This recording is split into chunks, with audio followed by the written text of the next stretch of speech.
So maybe just to highlight, what I'm going to present here is something that we also shared to the leaders of ASEAN in the special summit in Bohol, Philippines, just a few weeks ago, as the leaders of ASEAN's convening to discuss about the energy priority in the year of 2026.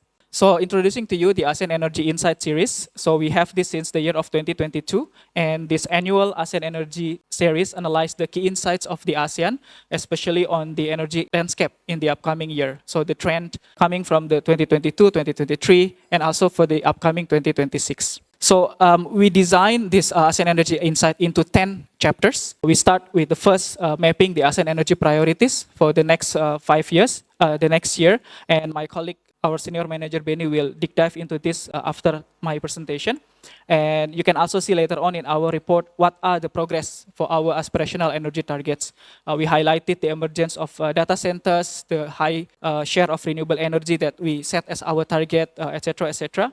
We are also tracking the national energy policies from the 11 ASEAN member states, Indonesia, Philippines, and also Timor-Leste. And after that, we dig dive into the 7 program areas of the APAEC, starting from the ASEAN Power Grid, in which we are going to plan and implement regional energy connectivity in the year 2026. So I will move a bit quickly on these 10 topics, just to highlight what you can see if you are reading our report in the last slide of mine. The fifth, we are discussing on the oil and gas markets, how we can navigate it in the era of uncertainty, in the geopolitics uncertainty. And we are also still discussing on the cleaner coal, especially on their value chains as a very important component of energy in ASEAN. We are, of course, cannot forget the energy efficiency and also renewable energy, 2 pillars, and also the regional targets that we set in ASEAN in renewable energy and energy efficiency, including all the end-use sectors, building, industry, transport, as well as the renewable energy measures, renewable energy certificates, biofuels, and sustainable aviation fuels. In the regional energy policy planning, our program area, we are discussing on the low-carbon energy transitions, including the just and inclusive energy transition. And last but not least, we are still discussing on the positioning of civilian nuclear energy as a low-carbon fuel option. So if you see around you in this room, we are having the banner representing the 7 program areas of APAEC. So after the presentation, you can go there and discuss with our colleagues about the specific topics of your interest. We tried to condense the whole 10 discussion topics into 3 general highlights.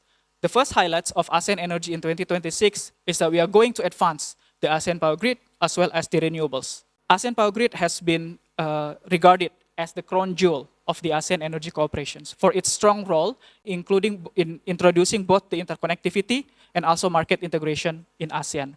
So the year end 2026, we will see the operationalizations of the enhanced APG MOU agreed by the ministers in the ministerial meeting last year in Malaysia, and it's building upon the decades of work. So this is the year of action for the ASEAN Power Grid. So we want to turn the visions that we have, that we built upon decades, into an actual actions. We start with several bilateral, including in our feasibility study of several bilateral projects, but it will lead into a multilateral ASEAN Power Grid in the future. A lot of discussion on the new power corridors, on the subsea interconnection, and of course, how we can institutionalize and how we can have these regional mechanisms to manage this ASEAN Power Grid. In terms of the renewable energy, we are advancing collaborations because what we need is that a high level of renewable energy according to our targets, but this renewable energy adoption need to be done in a resilient way. And so the year of 2026, according to our analysis, we will see a strengthened regional collaborations to fill the gap toward regional RE targets, in which we are targeting 30% of renewable energy in the year of 2030.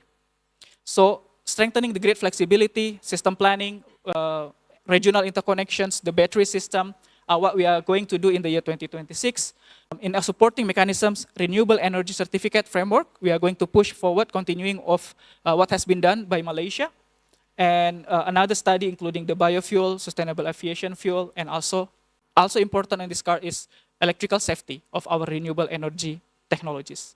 On the second highlight, we see that the region will still need to balance their energy security and their energy transition. And in this topic, we highlight 2 sectors. First, we are still need to ensure the oil and gas security amidst decarbonization efforts, right? So the year of 2026, in addition to the APG, we will also see ASEAN advancing our emergency response mechanism, as well as our APSA, Petroleum Security Agreement, in advancing our energy connectivity in oil and gas sector. But at the same time, we are also going to pursue the decarbonization effort in these two sectors through methane abatement and technologies such as the CCUS. As part of energy transition is, of course, of how we can provide our baseload generations for our countries. And what we see in here is that we will reposition coal in the value chains, so how coal can still have its role in the future of energy transition, and also at the same time, what will be the role of nuclear.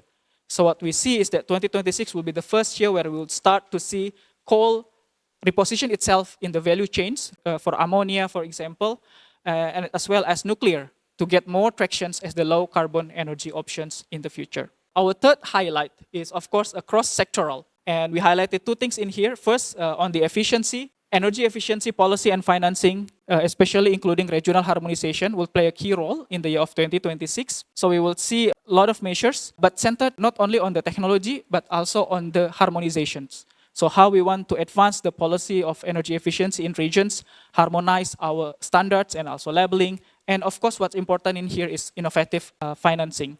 So we highlighted what will be the key topics that you need to look out for in the building, in the industry, as well as in the transport and financing sectors. In our policy planning, as the new theme of the APAEC 2026-2030 centered in a just and inclusive energy transition, the first year of the APAEC will, of course, see a more inclusive cross-sectoral planning, not only on energy, but also energy with economy, with transport, with agriculture, and also all sectors in economy. And maybe I also want to highlight that the ASEAN Energy Outlook number 9, the flagship publication of ACE, will be launched this year under the chairship of the Philippines, in which we are going to try to design the pathways for the ASEAN in achieving their short-term target of 2030 targets, 2045 visions, and also 2060 interconnected low-carbon energy system. So in short, the ASEAN Energy in 2026 is a call for a unity and also interconnectivity for the whole ASEAN, including our new members, of course, Timor-Leste, and how we can present ourselves as a one strong regions, of course, amidst the unique circumstances in 2026. So we start the first year of our regional energy cooperation blueprint, but at the same time, we also a huge global uncertainty. We had a quick analysis of the SWOT of the ASEAN. We are very strong. We have APAEC, we have regional renewable energy potentials, we have the framework of our MOU of APG, APSA, and of course we have ACE as the regional think tank. And moving forward in navigating the energy transitions against this backdrop, unity and interconnectivity is key. So how we can use our strength to exploit the opportunities, to mitigate the threats, how we can use the opportunities to overcome weakness, and how to minimize weaknesses and avoid threats. All these four strategies are centered in cooperations, collective, collaborative, harmonize, integrate, collaborations, harmonization, unity, and interconnectivity. So through this presentation, I would like to invite all the partners, all the colleagues, together with the ASEAN and ACE as the regional energy think tank, to collaborate together in achieving the energy transition starting in the year of 2026 and leading to our APAEC 2030.